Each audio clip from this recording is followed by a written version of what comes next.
Most people think the first step in a calibration is setting up the frame or the target. It's really not. Interviewing the body shop or the customer and inspecting the vehicle are really where every calibration should start.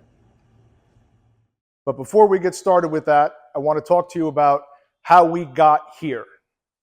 It's very important to learn and understand how to prepare.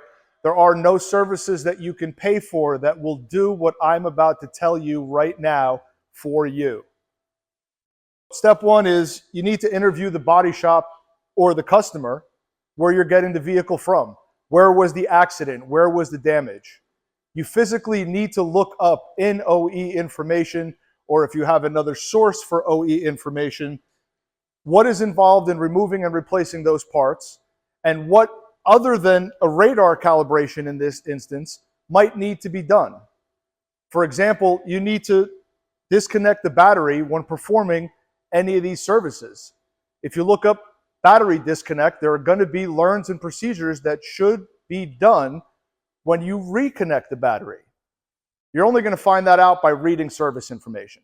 You cannot start any calibration without interviewing the body shop and reading service information.